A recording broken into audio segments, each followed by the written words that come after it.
बैठो।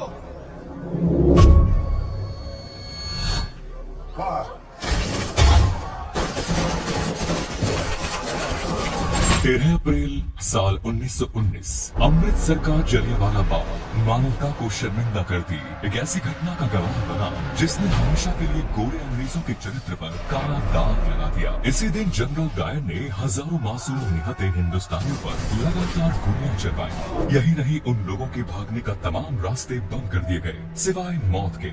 उनके पास कोई रास्ता नहीं था। आगे जाकर क्रांतिकारी उधम सिंह ने जलियांवाला बाग हत्याकांड में गोली चलाने का आदेश देने वाले जनरल डायर का गोली और इस हत्याकांड का बदला ले लिया। लेकिन ये सवाल फिर खड़ा हुआ कि क्या सच में मरने वाला वही व्यक्ति था जिसने उस बाग में गोली चलाने का आदेश दिया? आखिर क्या है इस हत्याकांड के पीछे की क्रूर सच्चाई? वो कौन से सर्कमस्टेंसेस थे जो इस घटना के लिए जिम्मेदार थे? आज के इस हिस्से में हम जानेंगे दिल दहला देने वाली इस घटना की एक सच्ची घटना। हमारे साथ आखिर तक जरूर बने रहिएगा ताकि आज की पीढ़ी भी जान पाए कि आजादी उतनी भी सस्ती नहीं है जितनी आसानी से आज हम इसे एंजॉय कर रहे हैं।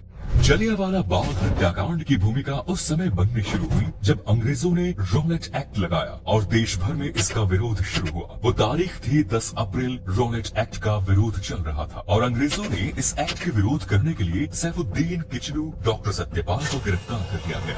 रॉलेट एक्ट को उस समय का काला कानून कहा गया था। इस कानून का विरोध महात्मा गांधी ने भी किया था और इसके पास होते ही पूरे देश में इसका जबरदस्त विरोध शुरू हो गया। रॉलेट एक्ट के इस कानून के मुताबिक अंग्रेज बिना किसी जांच पड़ताल और मुकदमे के जब चाहे किसी भी भारतीय को गिरफ्तार करके जेल में भेज सकते थे।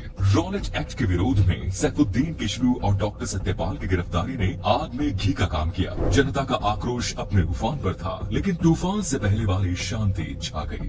लोगों ने एक बड़े विरोध प्रदर्शन करने के लिए 13 अप्रैल को सुबह जलियांवाला बाग में एक बड़ी सभा करने का निर्णय लिया। सारे के सारे लोग इकट्ठा होते, वहाँ पर रॉलेट एक्ट का विरोध होता और साथ ही इन दोनों की गिरफ्तारी के विरोध में स्वर मुखर हुए। जलियांवाला बाग में 13 अप्रैल को होने वाली इस रैली की खबर जनरल रेजिनाल्ड डायर को पता चल गई। 13 अप्रैल पंजाब में बैसाखी का दिन भी था। वैसे भी पंजाब में बैसाखी बड़ी ही धूमधाम से मनाई जाती थी। लोग एक तरफ बैसाखी का जश्न मना रहे थे, अपने लोगों से मिल रहे थे और दूसरी तरफ इस सभा की तैयारी चल रही थी। लेकिन जनरल डायर ने इस सभा के खिलाफ पहले से ही तैयारी कर ली थी। उसने 12 अप्रैल को ही अतिरिक्त सैनिक टुकड़ी बुलाकर अपनी तरफ से पूरी तैयारी कर ली। सुबह का वक्त था। लोग बैसाखी के त्योहार के चलते खुशियां मना रहे थे और अपनों से मेल मिलाप करने के बाद लगभग 25,000 लोग जलियांवाला बाग में आम सभा के लिए इकट्ठा हो गए। इधर जनरल डायर भी अपनी पूरी सैन्य टुकड़ी लेकर जलियांवाला बाग की तरफ चला गया। जलियांवाला बाग में भीतर जाने का एक ही रास्ता था। लोगों की शहर सभा हो चुकी थी और उन्हें मालूम भी नहीं था कि कब जनरल डायर अपनी पूरी की पूरी सैन्य टुकड़ी लेकर अंदर दाखिल हुआ और उसने जलियांवाला बाग के मुंह पर तोप रखकर उसने बंद कर दिया। इसके बाद अपने सैनिकों की पोजीशन लेने के बाद जनरल डायर ने सीधे लोगों पर फायर का आदेश दे दिया। बिना किसी चेतावनी के, बिना एक शब्द बोले जनरल डायर के आदेश का पालन करते हुए सैनिकों ने अपनी अपनी बंदूकों का मुंह खोल दिया और लगातार गोलियां लोगों पर बरसने लगी। जलियांवाला बाग में जनरल डायर 50 राइफल और इतनी ही खोखरी लेकर पहुंचा था। इसका मतलब है कि वो पहले से डिसाइड करके आया था कि उसे क्या करना है। जवानों ने इस दौरान लगभग 10 मिनट में 1600 राउंड फायर किए। लोगों को न संभलने का मौका मिला और न बचकर भागने का।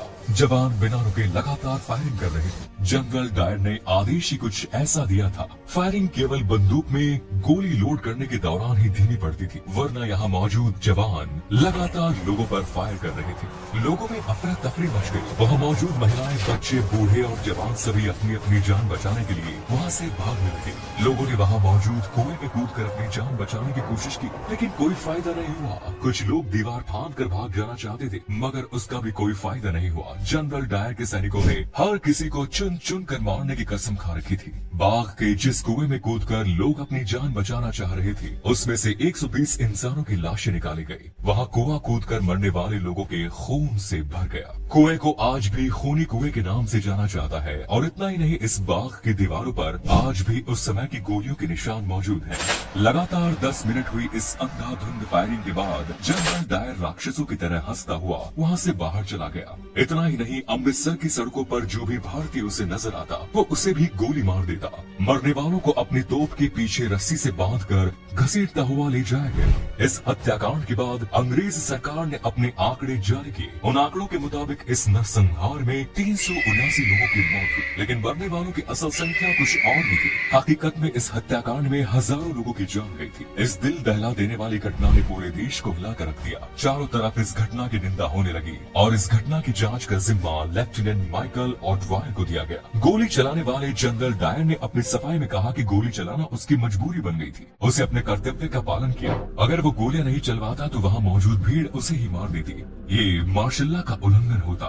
लेफ्टिनेंट माइकल ऑडवायर, जो कि इस मामले की जांच कर रहा था, वो जनरल डायर के इस जवाब से संतुष्ट हुआ। आगे चलकर इस मामले की जांच लाहौर के हंटर कमीशन के द्वारा की गई। फाइनली इस मामले में जनरल डायर को सही माना गया और ब्रिटिश अधिकारियों ने उसे प्रमोशन दिया। लेकिन इसके साथ ही फाइनल रिपोर्ट में ये भी कहा गया कि जनरल डायर अब कभी इंडिया नहीं आएंगे और उन्हें ब्रिटेन में रहकर ही सर्विस करनी होगी। इस हत्याकांड के दौरान सरदार उधम सिंह जलियांवाला बाग में ही मौजूद थे। ये उनकी खुशकिस्मती थी कि वो इतनी गोलियां चलने के बावजूद भी बच गए, लेकिन उन्होंने कसम खाई थी कि वो इस हत्याकांड का बदला जरूर लेंगे। लेकिन इस हत्याकांड के मुख्य आरोपी जनरल डायर की साल 1927 में एक बीमारी के चलते मौत हो गई थी। लेकिन इस मामले की जांच करने वाला लेफ्टिनेंट माइकल ऑडवायर अभी भी जिंदा था। इधर उधम सिंह प्रतिशोध की आग में जल रहे थे। वो एक गरीब परिवार से थे। उन्होंने गदर पार्टी ज्वाइन की। उनके सिर से माता पिता का साया तो पहले ही उठ गया था, लेकिन उनका लक्ष्य तो माइकल ऑडवायर था, जो कि लंदन में था। जैसे ये जानकारी उन्हें मिली, वो लंदन जाने का जुगाड़ लगाने लगे। उन्होंने बढ़ई का काम करना शुरू किया और कुछ पैसे इकट्ठा करने लगे। पैसे इकट्ठा करके वो अमेरिका गए। अमेरिका के बाद वहाँ से लंदन पहुँच गए। लंदन में वो एक रेस्टोरेंट में काम करने लगे। रेस्टोरेंट में काम करते हुए पैसा जमा कर रहे थे ताकि एक पिस्टल खरीद सके। इतने सब काम करने के चक्कर में उधम सिंह को पूरे 21 साल लग गए। आखिरकार फाइनली वो समय भी आ गया जब उधम सिंह अपने लक्ष्य के करीब पहुंचे। साल 1940 में लंदन के क्रैक्सटन हॉल में ईस्ट इंडिया एसोसिएशन और रॉयल सेंट्रल एशियन सोसाइटी की मीटिंग होनी थी। इस मीटिंग में माइकल ऑडवायर भी पहुंचा था और उधम सिंह एक किताब में बंदूक रखकर ले गए थे। दरअसल किताब के पन्नों को उन्होंने बंदूक की आकृति के बीच से काट लिया था और उन्हीं के बीच में वो बंदूक छुपा कर ले गए थे। पंक्ति में सबसे आगे बैठे उधम सिंह माइकल ऑडवायर के आने का इंतजार कर रहे थे। जैसे ही माइकल ऑडवायर स्टेज पर आया, उधम सिंह ने 3 गोलियां उनके सीने में उतार दी।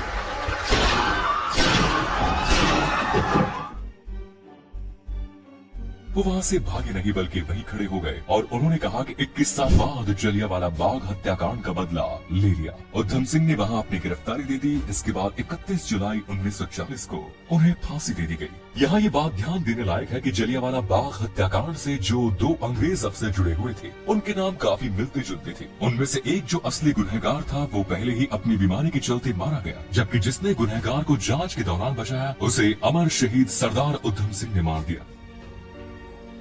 हमारी आजादी की लड़ाई में अनगिनत शहीदों ने अपने प्राणों की आहुति दी है। ये आजादी हमें बड़ी ही मुश्किल से मिली है। अब ये हमारा फर्ज है कि हम इस आजादी को हमेशा बनाए रखें। उम्मीद है ये वीडियो आपकी उम्मीदों पर खरा उतरा होगा। धन्यवाद।